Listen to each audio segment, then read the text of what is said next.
Hello, hello, hello. This is Dr. Ball with Health Matters, a podcast of Healthbits with Dr. Ball. You know, the last time I was doing a podcast, I was in transit, so I set up shop in a library. So my apologies for the echo, me talking like this out of respect for not being too loud. And I played it back, and I'm like, man, this is subpar. So I have to make up for it. So here I am, not in a library, so I don't have to um, be sensitive to talking too loud and offending anyone. So last time I just kind of rapid fire succession kind of just talked about some of the subjects as we really try to expand our longevity with regard to Black and brown persons. I'm talking about going from the bottom to the top. Bottom, as in having the shortest life expectancy, and challenging us on, is that just really because we're that genetically flawed, or are these preventable issues? And at the core of all this is something called allopathic load. And we talk about allopathic load being societal pressures that just come with being in this skin that I'm in and that you're in. Um, things that we really can't explain. It's something as simple as being pulled over by the police. I had, it's kind of funny how other races may not even be cognizant of what we go through.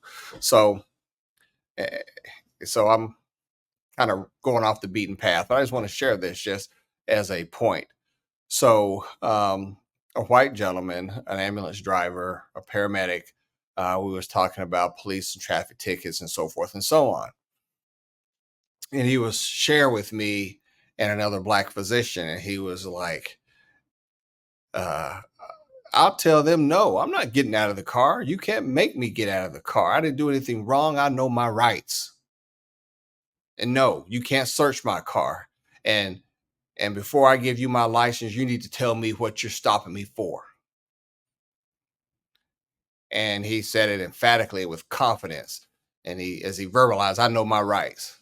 And just automatically, me and the Black physician looked at each other. We were like, nah, we can't go at it like that. We will be pulled out of the car, probably body slammed to the ground, and so forth and so on. And that's the difference. These are just small examples. So those are just a couple to throw out that add to this thing called allopathic load, stressors that increase our risk of various disease processes. And the reason why it increases our risk, because it elevates certain biomarkers that's going on in our body as a result of this constant barrage of daily stressors that's just part of our life. And so today I want to talk about how to reduce these stressors, the allopathic load. There's been some research done, and there are a few things that come to bear. One is what they call mindfulness. Now, this cancel culture society, that word is probably more appropriate than just saying pray or something religious with a religious undertone, because now you're talking about trying to tell me where to go to church and so forth and so on. That's not the issue. The issue is to try to still your mind long enough via meditation or prayer or what have you. And it basically slows down the part of your brain that has to do with fight or flight. Because if you are always in that fight or flight mode, then you're always in a stressful mode. And so mindfulness is something that'll enhance mood. It will help reduce our allopathic load. The other thing is sleep, restful sleep. There's something that's called sleep hygiene or sleep efficiency. Going to bed at 10 at night and waking up at 10 in the morning and saying, whoa, I slept 12 hours is not necessarily true if there was a lot of toss and turning in there.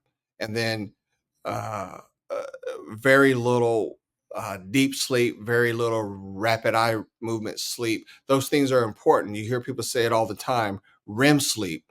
REM sleep is restorative because that's when your body or your brain lays down memory or lays down new information, enables you to learn and expand your knowledge. Um, Deep sleep is that part of sleep that's needed for cellular restoration, so your body won't just wear down on you. And without those things, guess what? Your body would just start wearing down on you. So sleep is important. More importantly, is sleep hygiene. I'd rather lay down for 8 hours, had 8 hours of solid sleep. That's the sleep efficiency of 100%, as opposed to lay down for 10 hours and really only slept six. That's the sleep efficiency of 60%. So a good sleep efficiency is from the time you lay down to the time you get up, you got some quality sleep. The other, the third thing is choose food as medicine. Choose food as medicine. I've also used the term in past podcasts is choose food as fuel. Yeah. If you're not going to do anything all day long, do you go fill up your car tank? No, you fill up your car tank with fuel because you have to go somewhere and your car is not going to ride on empty. So it needs fuel in order to generate work to move those tires down the road to get you from point A to point B. So many times we're not doing anything. It's an off day. We have done nothing but laid around on the couch, but we ate up everything in the house. Now, unfortunately, like a car, if its tank is 10 gallons or 15 gallons, you can't put any more in it than 15 gallons.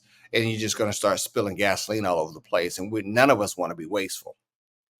But these bodies that are fearfully and wonderfully made, your stomach may only can hold 2 gallons, but you keep eating. Next thing you know, it can handle 4 gallons. You keep eating. Next thing you know, it can handle 5 gallons. In other words, it's going to accommodate what you keep shoving in your mouth. And since you're not doing anything with it, it's going to convert it to fat, stored fuel. And so to reduce that allopathic load is to try to remember to use food as medicine or food as fuel and not just because it's something to do. I found in 20 years of medicine, the mindset of all people, not just black and brown people, but the mindset is this: come in the ER, glucose is 450, their BMI is 35. I got to tell them they got diabetes. And they say, yeah, I knew it was coming. It runs in my family. Almost like I'm just going to concede that it's going to happen one day. So one patient, after I saw him a few times and felt like he would know I have his best interests at heart, I asked him, I said, do you think it's genetic or do you think it's learned behavior? And he asked me what I meant by that. I said, well, you kind of resolved that you were going to be a diabetic because it runs in your family. Could it be that your family over the generations do the same things, have the same lifestyle, eat the same foods? In other words, get the same results. And he said he never looked at it like that. But 95% of the patients that I see when I talk about diabetes, the first thing they say is, oh, it just runs in my family. Oh, the blood pressure just runs in my family. So I already know I got high blood pressure, doc. You're not telling me anything I don't already know. Or high cholesterol runs in my family. Things of that nature. And you know what? There is a component, a hereditary component of these things being passed on from generation to generation. But the risk factor is mainly what's passed on, not the guarantee. Did you get that? The risk factor is what's being passed on, not necessarily the guarantee. So, something to think about when we sit down to eat. And then the other thing I want to talk about, and I touched on last time, is fasting. Did you know that fasting causes some biochemical changes in your body that are actually beneficial to us? Um, After about 48 hours of not eating, you deplete your glycogen stores. The glycogen is pretty much stored in our liver and in our muscles, and it holds a lot of water. So many people, this happens and they say, "Ooh, I lost a lot of weight. This is working." And then they level off and they get discouraged because they lost 10 pounds in a week and now they only lost 1 pound in 2 weeks. And it ain't worth it, and they stop. But just understand you lost a lot of water weight because as the glycogen is depleted, you void a lot, and that's water weight that you're losing. And then now, if you want to really get down to the nitty gritty and burn off some fat, that's right around the corner. Most of us don't make it around the corner. We stop and we give up. But what happens is fasting releases or increases the level of growth hormone in our body. Growth hormone creates lipolysis, or it cuts away fat. So you start leaning up. Growth hormone also maintains lean muscle mass. All this just from not eating for maybe a day. I mentioned on last time, could you go half a year out of 365 days, out of 50% of that time, could you fast? And no, I'm not saying fast 6 months. I'm saying every other day. Because if you fasted every other day, then you fasted half the year. If you fasted every other week, then you fasted 50% of the year. It will be life changing. It will actually add longevity to your life. It will actually decrease your allopathic load by helping decrease adipose and increase or stabilize or maintain lean muscle mass. Yeah, all from just not eating. And then I also mentioned last time, and this is important when it talks about food as medicine, is grains, healthy grains, raw grains, non-enhanced grains have been shown to have health benefits to us. And then vegetables. So I just put a plug in on what you can eat on those days you're not fasting. These things um, over time will help us to see that diabetes, the disease itself, is preventable. If you have it, the disease itself is not a foregone conclusion that you're going to be on dialysis and that you're going to lose some limbs and that you're going to go blind and that you're going to have a stroke and that you're going to have a heart attack. That's the results of diabetes not under control. High blood pressure. Yeah, you may have it. We may have it, but we can also do some things to control it better, or maybe not even need medication anymore with some substantial weight loss. Things of this nature. And then obesity. Uh, the story has been told we're in an obesity epidemic. And sadly, but true, over 50% of Black and brown people are obese.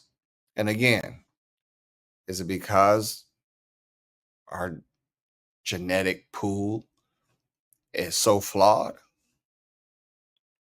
I'm not going to be that naive, and I don't think you should be either.